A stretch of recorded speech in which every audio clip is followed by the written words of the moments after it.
The government of Rwanda, through the Ministry of Environment, has introduced a new environment and climate change policy to better prepare the country for new opportunities and challenges related to the management of our natural environment and the climate crisis. The Adaptation to Climate Change in the Victoria Basin, ACCLVB project, is one of many initiatives to promote climate change adaptation, mitigation, and response. The project will also help achieve the country's vision of being a climate-resilient country by 2050, as enriched in the Vision 2050 and Green Growth and Climate Resilience Strategy, GGCRS.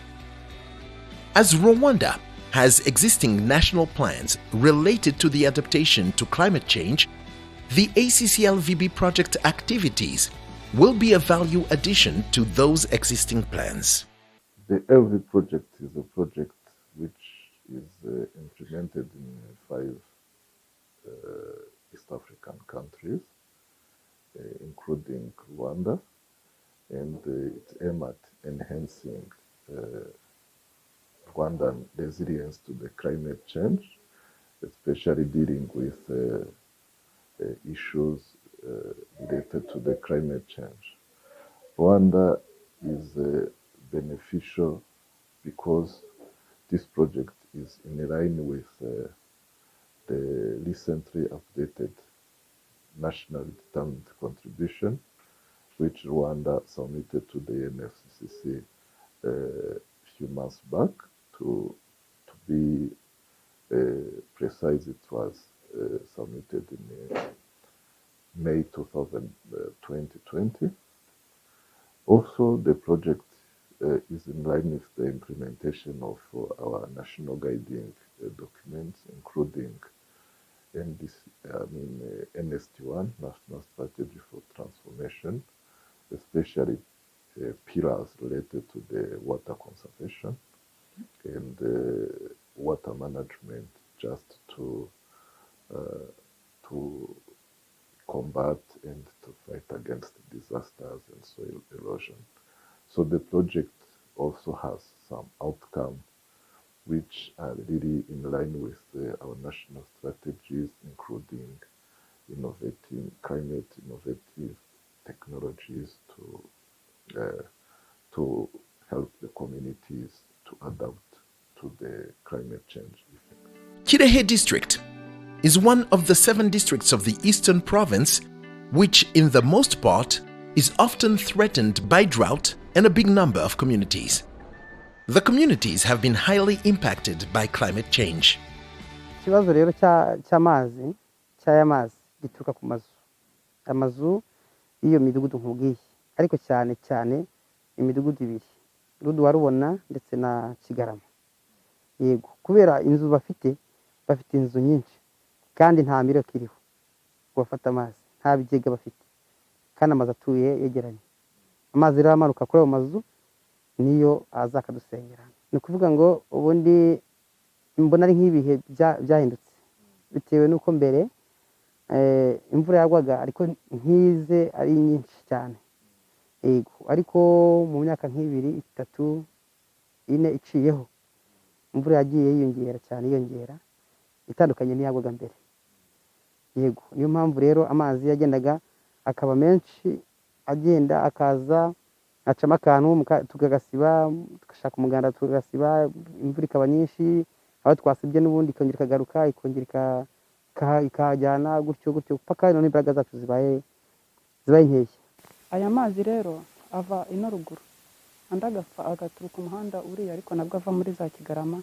Aya mazi amwe ava na ruguru iriya Rubona ku rusengero rw'Abatene, niho amanuka aza ari igihururu, ubundi n'imvura ihise usanga ari masuma. Iyo utabimenyerera umuntu w'umushyitsi ujya kureba ikibazo kibaye hanze ugasanga ni amazi menshi cyane rwose. Ubwo rero nanjye nuko nguko naje masanga nahashatse 2012. Ubwo imvura iguye, iyo ari igihe cy'imvura nirinda gusiga umwana mu rugo, niyo avuye ku ishuri ngerageza uburyo kindi bufatire hafi kugira ngo adahura n'ikibazo cy'amazi. Iyo imvura inahise ntabwo ushobora kohereza umwana hanze ngo nagende ajye gukandagira muri ya mazi, umwana yamutembana.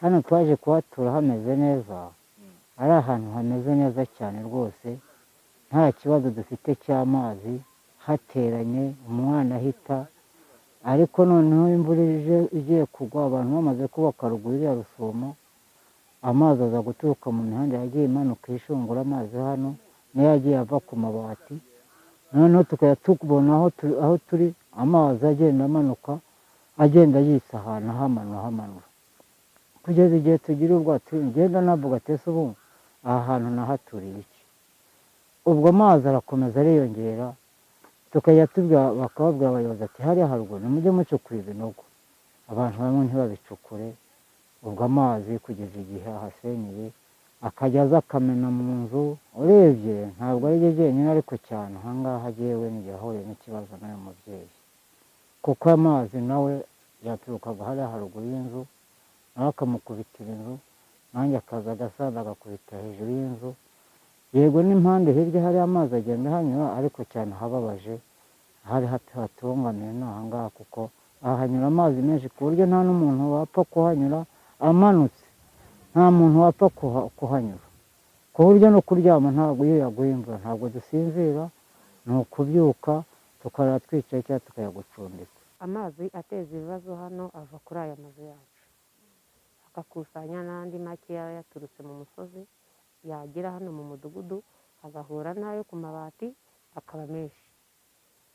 N'iyi mihanda yo mu mudugudu nuko tugenda dusimanganya iyo imvura imaze kugabanyuka, naho nahari mu muhanda nta n'ubwo imodoka yahanyura iyo ari igihe cy'imvura kuko amazi aba ari menshi, ayo ku mazu agafatanya n'andi make yaturutse hirya no hino akirema akaba menshi cyane, amazi akagwa, imihanda igakucuka, aho bihurira hepfo nk'aho mu tubande ugasanga birakabije. Adaptation to climate change activities includes supply and installation of rainwater harvesting tanks to address climate change-induced water shortages at household level, improve health, livelihoods of communities, reduce runoff that causes soil erosion and destruction of properties.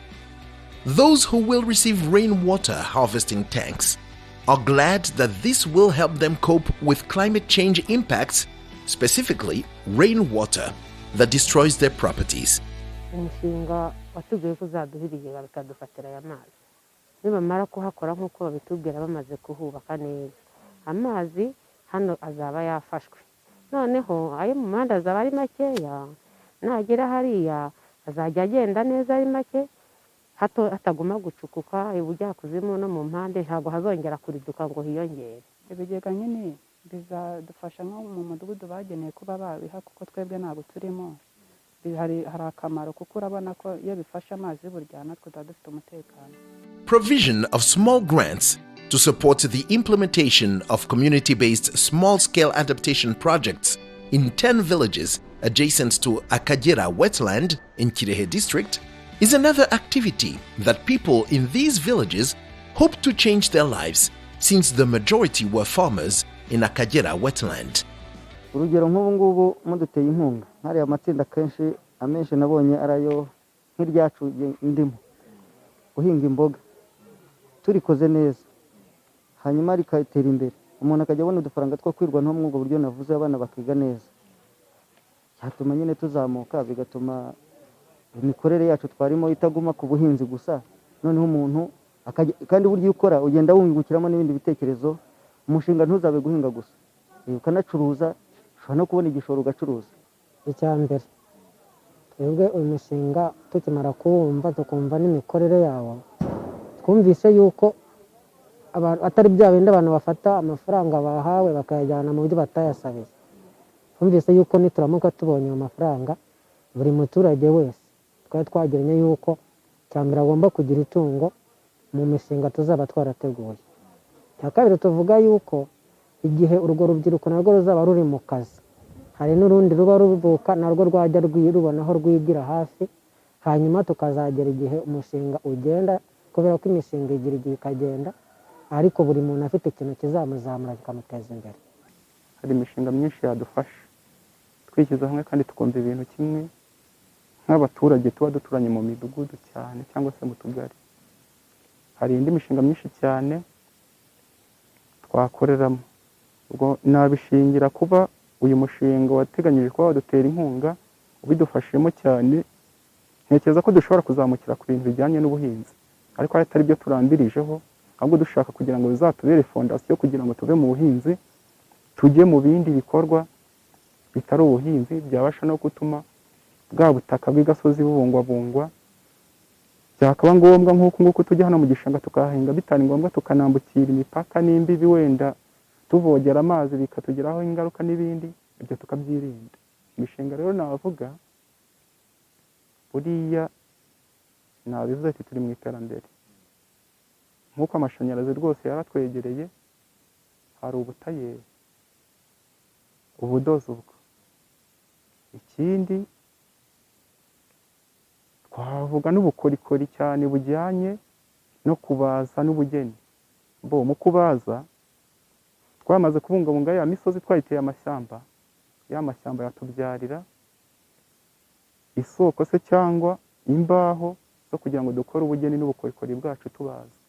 Nababwiye ko batubwiye bati mukore amatsinda, twarayakoze, mugende kuri sako mufunguze amakonte, twarabikoze rwose, turiteguye, iyo mishinga turayiteguye kandi tuyiguye igihe kirekire. Umuturage wino rero arumva ikintu rwose kimuha inyungu, ntabwo yareka kucyumva, ntimugire impungenge, iyo mishinga abayobozi barahari, buryo uhereye ku mukuru w'umudugudu ukajya ku kagari, n'ushinzwe amakoperative baba barebera kugira ngo abantu badahomba, rwose impinduka zigomba kubaho. Kandi nkurikije ko ntuye hano mba numva babyishimiye, ntabwo umuntu yishimira intazonona. The Kirehe District Environment Officer confirms that the adaptation to climate change project being implemented in the district will be beneficial to the community in so many ways. For example, the implementation of ecosystem-based adaptation activities, including the restoration of land and soils, protection of lives and properties of communities through the surface water management practices, and repairing of a 1.7-kilometer gully, which will offer jobs to the community in the area. The project of climate change adaptation is very beneficial. It has many effects. First of all, economic effects and socio-economic effects, and even environmental effects, which are positive, such as you can say some citizens who will get jobs and who are among the poor, and those jobs will help them to help in their livelihood.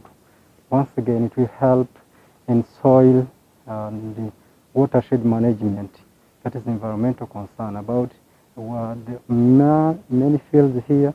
Some hectares have been affected by the erosion which comes through the gully, and those soil and those feed and those crops will be protected and will be productive, so that agricultural production will increase and the food security will be ensured among these families of this area. Kirehe District is expecting to be able to mitigate and adapt to climate change through this partnership with the Ministry of Environment. This is a project that we are partnering with the Ministry of Environment.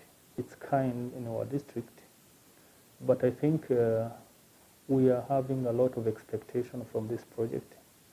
We think it is going to be a cornerstone that is going to help us even for future other projects, because though it is working in one small part of the city, in 3 sectors actually, we expect its success, which I'm expecting to be very successful. We are going to replicate it, and it's going to be our references to a similar project to help to adapt to climate change, because this project is going to help us to mitigate and adapt to these changes. Again, it is coming when we are in our 3rd year of implementing our district development strategy. One of the issues to reduce the vulnerability and mitigate climate change effects. So the project itself is helping us to implement our DDS, our district development strategy. So with that, it's in the good line of our intervention.